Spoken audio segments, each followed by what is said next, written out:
네, 이어서 후보자 간의 자유토론 시간을 드리겠습니다. 한 후보당 10분씩 주도권을 잡고 토론을 진행할 수가 있습니다. 후보자가 주도권을 잡고 있는 후보자가 상대 후보의 말을 끊거나 제재할 수 있는 권리가 있다는 점 시청자분들도 참고해서 들으시면 되겠고요. 다만 시청자분들뿐만 아니라 유권자분들도 답변을 들으실 권리가 있습니다. 그 부분에 대해서 양 후보님들도 신경을 써서 진행을 해주시길 당부드리겠습니다. 이번 토론의 주제는 서로의 자질 검증입니다. 서로 간의 자질을 검증하는데 10분간 시간을 드리겠습니다. 더불어민주당의 하귀남 후보부터 주도권 토론 시작하겠습니다. 10분 드리겠습니다. 예, 저는 윤 후보님과 신천지와의 관련성에 대해서 질의하겠습니다. 근본 코로나 전국에서 31번 환자인 대구 신천지 교회 신도가 방역 당국에 협조하지 않아서 감염이 확산되어 질타를 받고 있습니다. 신천지의 폐쇄성이 가진 위험성도 상당하지만 교리 자체에 대해서도 기존 기독교로부터 이단으로 배척받고 있습니다. 제가 알기로는 윤 후보님은 재건교회 등록 교인이고 주일 예배도 나가신다고 알고 있는데 작년 신천지 행사에 3번이나 축전을 보내고 7월의 집회에는 직접 보좌관이 참석하기도 했습니다. 그 축전에서 윤 후보님은 신천지 교회에 대한 오해와 편견을 해소하고자 마련한 행사로서 신천지 교회에 대해 지역민들이 직접 확인하고 객관적 평가를 하게 되는 계기가 되길 바란다고 했다고 천지일보 기사로 보도되었습니다. 이를 보면 윤 후보님은 신천지에 대해 사람들이 뭔가 안 좋은 시각, 즉 오해와 편견을 갖고 있음을 알고 있었다고 보여지는데, 자, 3번이나 축전을 보내고 보좌관까지 참석한 것은 신천지에 대해서 동조하는 마음이 있었던가요? 아니면 또 그 오해와 편견이란 무엇을 말하는 것입니까? 답변을 올릴까요? 저 신천지 부분을 제가 지역구 이제 다녀보니까 어떤 분들이 페이스북에 올려가지고 이렇게 하고 있더라고요. 그래서 제가 이게 도대체 어디서 이렇게 유언비어나 마타도를 퍼뜨리나 생각을 했는데 그런지가 결국 우리 하기남 후보 캠프였던 것 같습니다. 지금 보니까 지금 국회의원 사무실에서 축전이나 또 보좌관이나 비서가 행사에 참여하는 경우에는 국회의원에게 보고하지 않고 하는 경우가 많습니다. 저는 조금 전에 우리 하 후보님께서 말씀하셨듯이 마산 재건교회 신도입니다. 신천지에 대해서 저는 전혀 알지를 못하는 상황이에요. 그래서 제가 이 답변을 드릴 수는 없는데 제가 유추를 해보면 우리 비서관이나 보좌관들이 많은 축전 요청이 오니까 받아서 의뢰이 간 것이지 저는 전혀 모릅니다. 그런데 이거를 가지고 저를 신천지하고 엮어서 이렇게 공격하는 거 보면서 이게 나는 그런 얘기가 어딘가 했더니 우리 하기남 후보였네요. 하여튼 그 부분에 대해서는 제가 다시 한번 명확히 말씀드립니다. 저는 신천지와 아무런 관계가 없는 마산 재건교회 신도입니다. 그 축전에 오해와 편견이라는 단어가 있어서 그런 겁니다. 그냥 일반적인 의뢰인사가 아니고. 의례적으로 그런 축전이나 이런 경우에는 제가 보지 않습니다. 제가 서울에 있기 때문에. 알겠습니다. 예.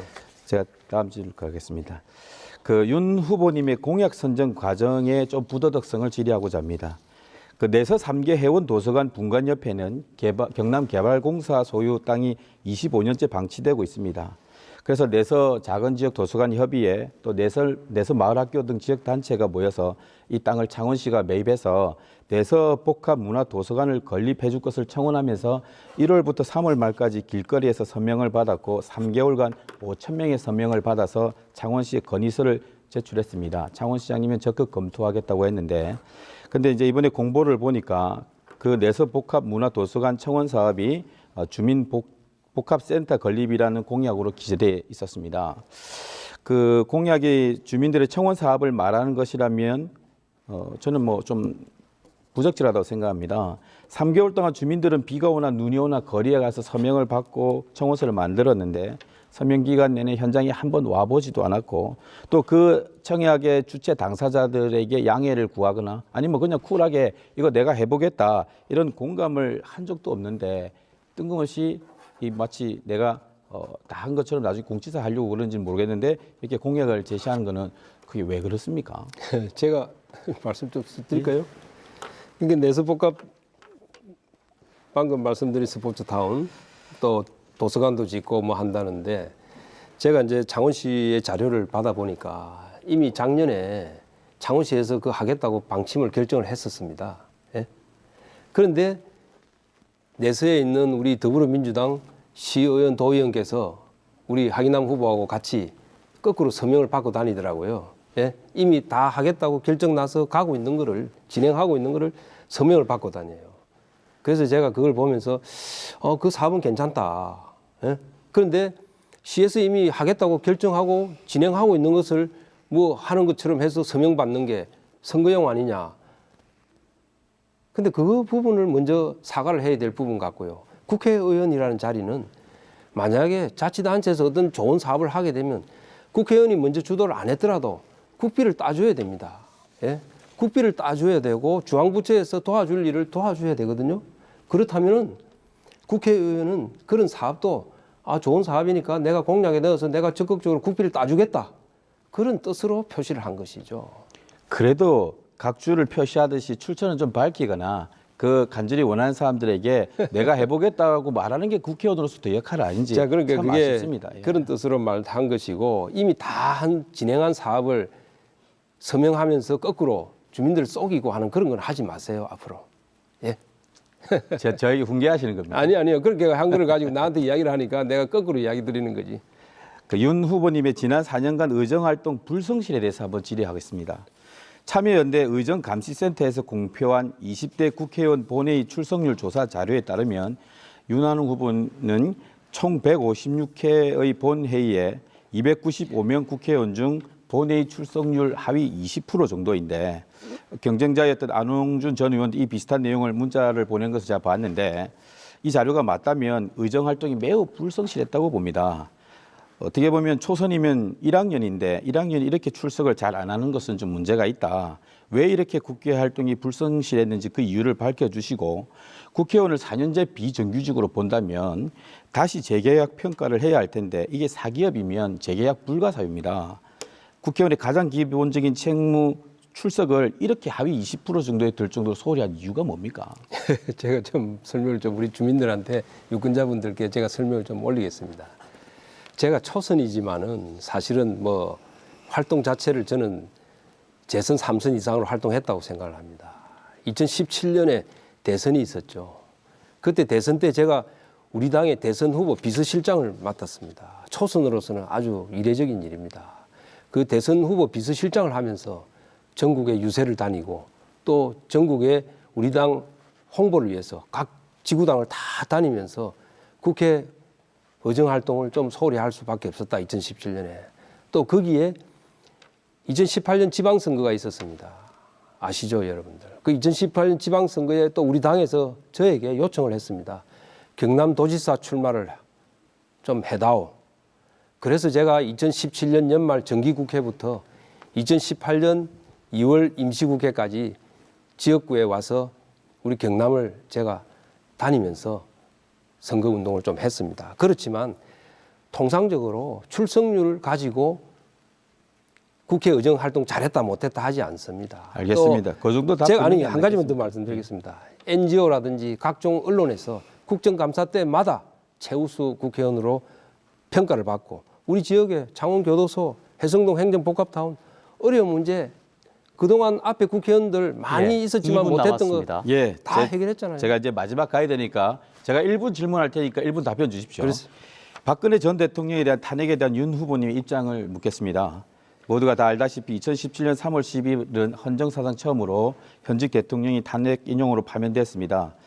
최순실 등의 국정농단에 대해 시민들이 탄핵 촛불을 거리에서 많이 들었는데 2016년 12월 9일 국회에서 제적 300명 중 234명의 찬성으로 탄핵 소추가 의결이 되었고 그중에는 같은 당 소속 의원 44명도 있었습니다. 윤 후보님도 표결 당시 탄핵에 찬성하는 표를 던지셨는데 자 어떻습니까? 그때 당시에 탄핵 표결은 타당했고 또 그 지금의 입장이 그대로인지 답변하십시오. 제가 이제 비밀 투표인데 찬성했다고 우리 하기남 후보가 말씀을 하시니까 예. 자, 그럼 찬성한 것으로 이제 하고 제가 답변을 드릴게요. 예. 왜냐하면 그 당시에 저는 초선이지만은 정당의 정강이나 정책 방향에 조금 벗어났습니다. 사실은. 왜? 대한민국을 위한 정치를 해야 되겠다 했고 그 당시에 박근혜 대통령이나 최순실 씨의 문제가 저는 정말 잘못된 것이다. 고쳐야 되겠다. 그런 측면에서 그 당시에는 그래 판단을 했었는데 지난 4년간 국회의원 하면서 가장 제가 반성하고 잘못한 것이 그 부분입니다. 왜? 대한민국을 위해서 그렇게 했던 것인데 지나고 나서 보니까 박근혜 대통령보다 너무 형편없는 나라 망치는 사람이 대통령이 되어 있는 겁니다.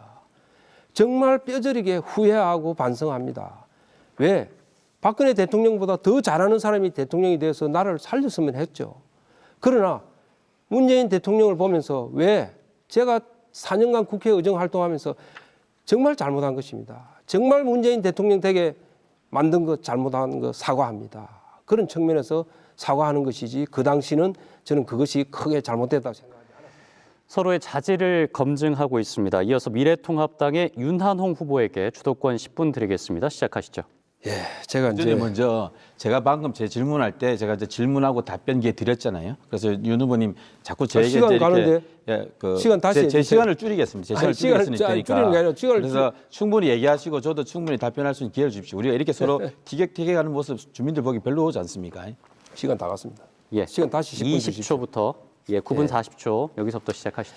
자, 제가 이제 한 가지 먼저 여쭤보겠습니다. 다시 10분 드렸습니다. 예, 저는 이제 뭐 이것을 뭐 믿고 싶지가 않아서 질문을 안 하려고 했는데 우리 지역 주민들이 와서 좀 해달라 이렇게 하기 때문에 제가 이야기를 드리겠습니다.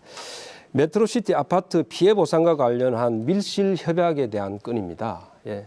그래서 이 메트로시티 아파트 주민들이 이제 팔룡 터널을 공사를 할 때 소음이라든지 환경 문제 때문에 상당히 많은 문제 제기를 하고 민원도 제기를 하고 이의를 제기를 했었는데 우리 주민들 말씀에 의하면 그 건설회사가 그 당시 입주자 대표한테 돈 3천만 원을 줄 테니까 이 문제를 무마시켜다오 이렇게 하면서 달랬다는 겁니다. 주민들 의사와 정반대로.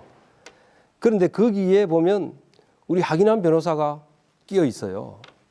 같이 사인을 해줬더라고, 서명을 해주면서 그 주민들의 뜻과 다르게 건설업자 편을 들면서 무마를 한 거예요. 그래서 나는 이 돈 3천만 원이 지금 어디로 갔는지 저는 모르겠습니다. 어디로 갔는지 모르겠는데 이 돈 3천만 원을 갖고 주민들의 그 바람, 주민들이 원하는 것을 다 짓뭉갠 겁니다. 건설업자 편을 들은 거죠. 여기에 대해서 우리 하 후보님이 한번 주민들한테 설명해야 되는 거 아닙니까? 제가 딱 진짜 1분만 써도 되겠습니까? 쓰세요. 윤 후보님 말씀 정말 가려하셔야 됩니다. 그 취지는 무슨 3천만 원이 오간 것처럼 뉘앙스를 풍기시는데 정말 가려하셔야 되고, 윤 후보님은 법안 심사할 때, 법안 제출할 때 다른 사람 같이 서명할 때 같이 서명하잖아요. 그 모든 경우에 윤 후보님이 다 책임을 집니까? 변호사는 의뢰인이 문서 작성을 요구할 때 제가 쓸 수 있습니다. 대필해서 그들이 이미 정한 내용을 쓰고 제가 입회인으로 했습니다. 변호사 본연의 일인데 이게 왜 문제가 되는지 모르겠습니다. 자, 비밀 여부는 제가 1분 얘기했지 않습니까? 그들끼리의 비밀인지 뭔지는 모르지만 저는 입회 변호사로서 그게 특별히 아무런 법적으로 문제가 없고 또 뭐 그 대표가 공식적으로 입주자 대표의 회장이었습니다. 회장이 이런 글을 좀 써달라고 부탁해서 써주는 것이 저는 그게 왜 문제가 되는지 모르겠습니다.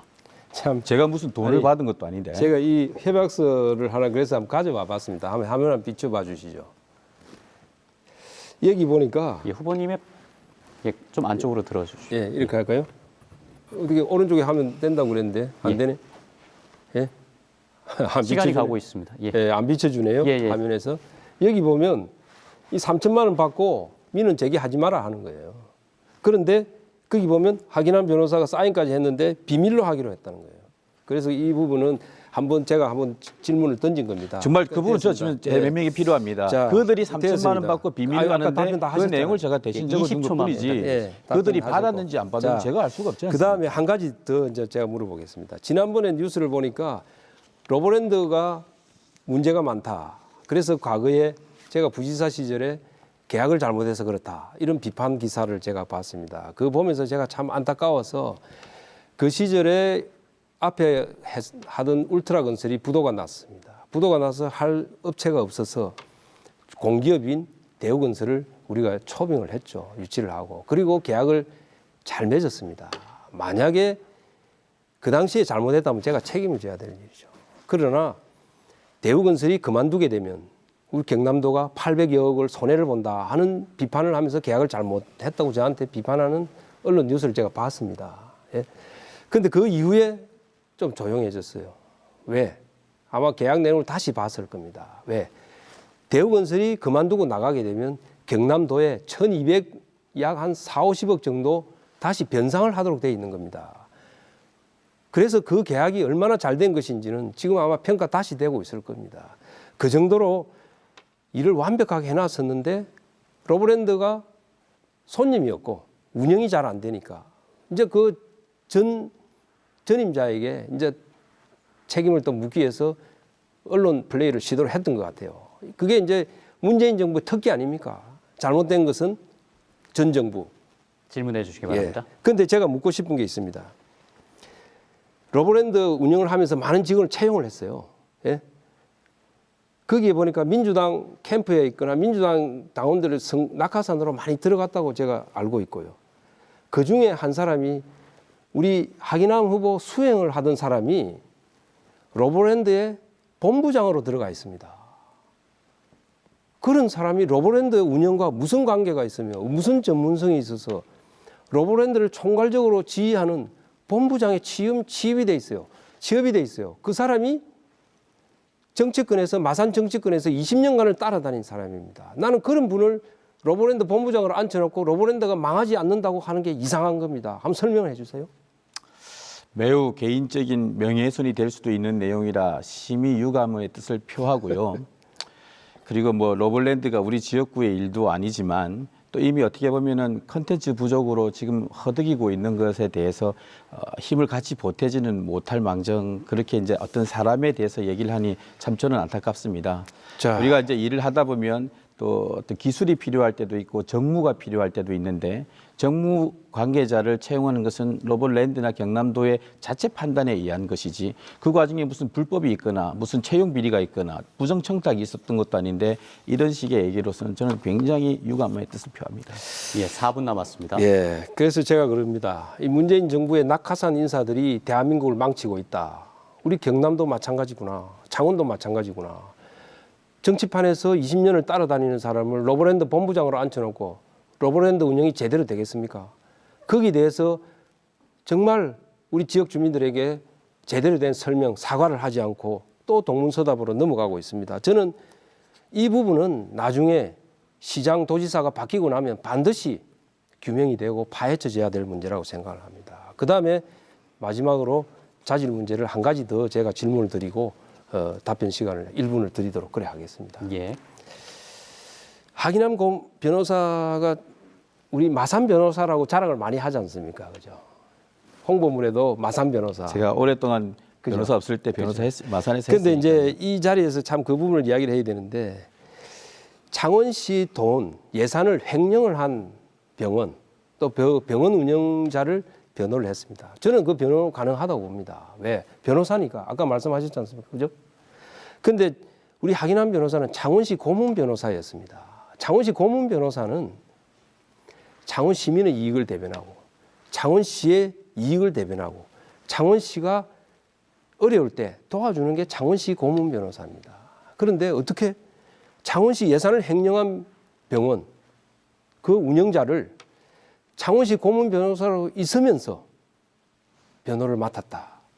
물론 그 병원 운영자는 허성무 시장과 하기남 변호사가 워낙 가까우니까 덕을 보려고 했겠죠. 덕을 보려고 했겠지만은 이거는 공직자로서의 도덕성이 없는 것이다. 또 창원시 조례를 봐도 하지 못하게 되어 있습니다.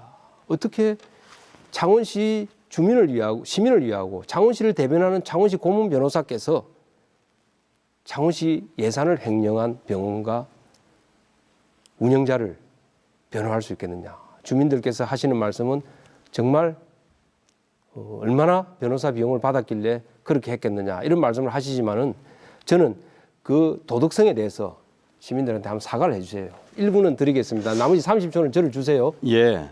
일단 뭐 도덕적으로 뭐 얘기를 하시는데 우선 법적으로 따져봅시다. 조례에 정말 형사사건 고문 변호사가 형사사건 변론을 못 받도록 돼 있습니까? 국회의원이시니까 정말 한번 다시 한번 확인해 보세요. 고문 변호사는 제가 속한 법무법인이 고문 변호사였는데 행정과 그리고 민사는 못 맞지만 형사는 거기에 해당이 안 됩니다.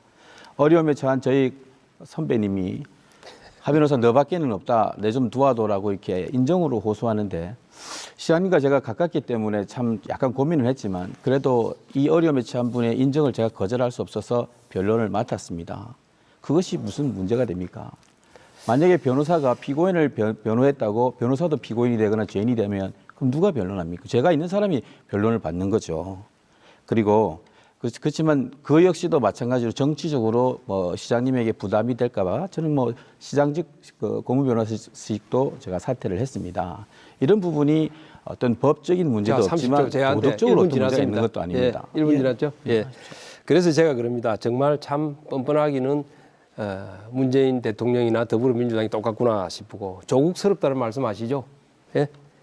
조국처럼 뻔뻔하고 위선적인 사람을 조국스럽다고 합니다.